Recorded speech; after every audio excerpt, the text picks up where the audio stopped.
तो दोस्तों आज की कहानी में आप देखेंगे किस तरह से 5 भाई मिलकर एक लड़की से शादी करते हैं और बारी बारी हर रात वो उस लड़की के साथ सुहाग रात मनाते हैं।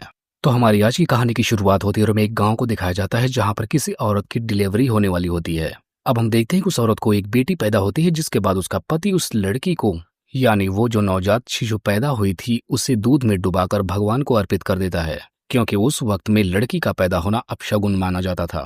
और इसीलिए पूरे गांव वाले मिलकर इस बात की दुआ कर रहे थे कि उस औरत को बेटा हो। यहीं बगल के एक गांव में एक और आदमी को दिखाया जाता है जिसका नाम रामशरण होता है और उसके 5 बेटे होते हैं, लेकिन यहाँ पर किसी भी उसके बेटे की शादी नहीं हुई थी, क्योंकि यहाँ पर किसी लड़की के पैदा होते ही उसे जन्म में ही मार दिया जाता है। ये लोग काम करने के लिए रघु नाम के एक बच्चे को रखते हैं। अब रामशरण का बड़ा बेटा उससे कहता है कि जल्दी से उसकी शादी करवा दें, क्योंकि उसकी उम्र निकल रही है। जिस पर उसका पिता बोलता है कि मैं तुम्हारे लिए लड़की ढूंढ रहा हूँ, लेकिन मुझे यहाँ तो क्या आसपास के भी किसी गांव में तुम्हारे लिए लड़की नहीं मिल रही। ये सुनते ही राकेश और उसके बाकी भाई खाना छोड़कर वहां से उठ जाते हैं। अब हमें दिखाया जाता है कि गाँव के काफी ज्यादा लोग एक घर में जाकर टीवी देख रहे होते हैं, मानो कि ये इनका सिनेमा हॉल हो, और यहाँ पर ये खतरनाक मूवीज देखते हैं, आप समझ ही सकते हैं। और यहाँ पर अश्लील फिल्मों को देखकर यहाँ के बूढ़े तक भी रोने लगते हैं, क्योंकि कुछ लोग बूढ़े हो चुके हैं फिर भी उनकी शादियां नहीं हुई थी। और इन मूवीज को देखने के बाद राकेश के अंदर हवस जगती रहती है, जिसके चलते उसकी हवस इतनी बढ़ जाती है कि वो रास्ते के जानवर को भी नहीं छोड़ता।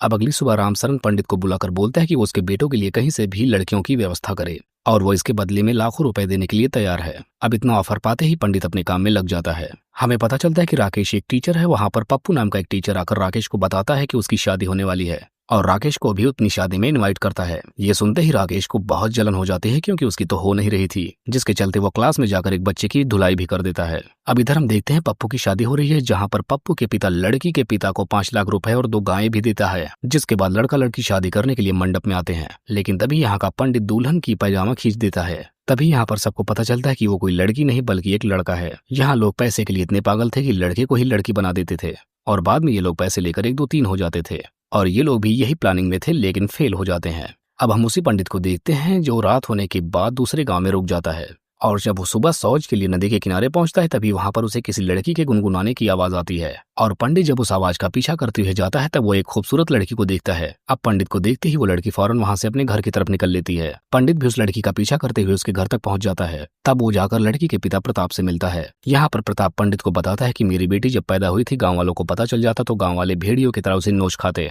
इसी वजह से वो अपनी बेटी को गांव से दूर इस जंगल में आकर रहता है। अब उसकी बात सुनने के बाद पंडित उसकी बेटी की शादी रामशरण के बेटे से करने को बोलता है, और यहाँ पर वो उसे 1 लाख रुपए देने की भी बात करता है। अब इतना बड़ा ऑफर देखने के बाद प्रताप मान जाता है, जिसके बाद पंडित दौड़ते हुए रामशरण के पास जाता है, जिसके अगले दिन ही वो लड़की के पिता को अपने साथ लेकर रामशरण के घर पे पहुंच जाता है। अब प्रताप यहाँ पहुंचने के बाद जब राकेश की फोटो देखता है, तब वो बोलता है कि मैं अपनी बेटी की शादी राकेश से नहीं बल्कि सूरज से करूंगा, क्योंकि यहाँ पर सूरज देखने में ज्यादा संस्कारी लग रहा था। ये सुनते ही रामशरण वहां से जाने लगता है, लेकिन तभी वो जाने से पहले ये सोच लेता है कि जिससे हो जाए उसी का बेहतर है। अब अगले सीन में हमें दिखाया जाता है कि रामशरण प्रताप को 5 लाख रुपए और 5 गाय देता है उसके दूसरे बेटे से शादी करवाने के लिए। अब वो 5 लाख रुपए इसलिए देता है क्योंकि वो एक लड़की की शादी अपने 5 बेटों के साथ कर देता है। जिसके बाद अब ये लोग उस लड़की कल्की को लेकर अपने घर में आते हैं। अब घर आने के बाद राकेश अपने 4 भाइयों के साथ बैठकर बोलता है कि कल्की के साथ सबसे पहले सुहाग रात वही मनाएगा, क्योंकि वो 5 में सबसे बड़ा भाई है। ये सुनते ही रामशरण बोल पड़ता है कि नालायको, तुमने अपने बाप के बारे में नहीं सोचा कि सबसे बड़ा मैं हूँ, क्योंकि तुम्हारे माँ के गुजर जाने के बाद से मैं कितना अकेला पड़ गया, अपनी जिंदगी कैसे गुजारी, तुम्हें कैसे पाला,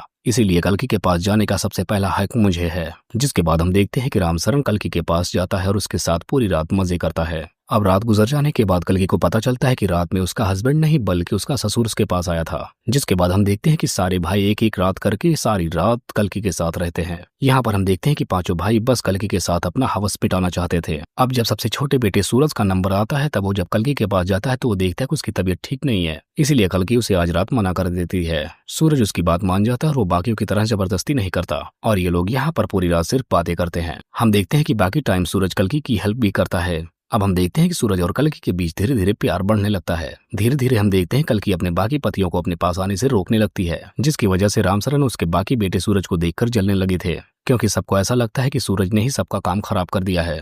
अब ये 5 लोग अपनी हवस मिटाने के लिए इतना नीचे गिर जाते हैं कि कोई सोच भी नहीं सकता।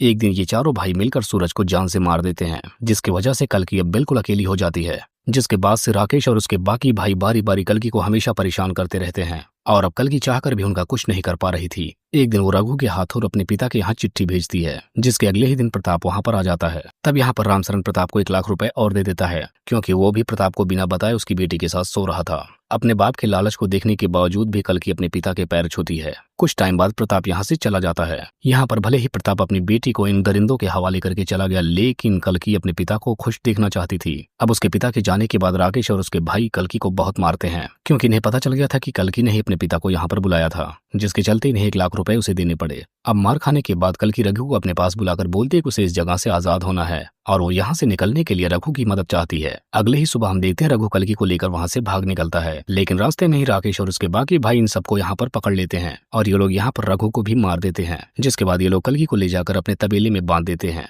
इधर जब रघु के घर वालों को मालूम पड़ता है कि रामसरन के बेटों ने ही उसे मारा है, तब ये लोग बदला लेने के लिए यहाँ आते हैं। जब रघु का चाचा कल्कि को तबेले में बंधा हुआ देखता है तब वो कहता है कि तेरी वजह से ही सब कुछ हुआ है, जिसके बाद वो भी कल्कि के साथ जबरदस्ती करता है। जिसके बाद वो अपनी बिरादरी वालों के पास जाकर बोलता है कि बड़ी जात के लोगों ने हमारे बच्चे को मार दिया। अब ऐसे ही काफी वक्त गुजर जाता है, जिसके बाद हम देखते हैं कि अब कल्कि प्रेग्नेंट हो गई थी, जिसके बाद रामसरन उसे वापस अपने घर के अंदर रख लेता है। लेकिन यहाँ पर सारे लोग कंफ्यूज इस बात से थे कि आखिर उस बच्चे का बाप कौन है। तब रामसरन यहाँ पर सबसे कहता है कि सबसे पहले उसी ने उस कल्कि के साथ कांड किया था, इसीलिए वो बच्चा उसका है। जब प्रेग्नेंट वाली बात रघु के चाचा को पता चलती है तब वो ये बात सारी अफवाह की तरह फैला देता है कि उस बच्चे का बाप रघु का भाई है, क्योंकि वो कल्कि को अपने पास रखना चाहता था। जिसके बाद वो लोग कल्कि को अपने साथ रखने के लिए रामसरन के घर पे जाते हैं, लेकिन गुस्से में आकर रामसरन और उसके बेटे सारे लोगों पर फायरिंग कर देते हैं और इस फायरिंग में रघु का भाई भी मारा जाता है। अब बचे हुए लोग यहाँ से भागने लगते हैं। राकेश और उसके बाकी भाई लोगों का पीछा करते हैं। पीछा करते हुए ये लोग उनके गांव तक पहुंच जाते हैं। तभी रघु का चाचा अपने गांव के सारे लोगों को लेकर इन्हें दौड़ा लेता है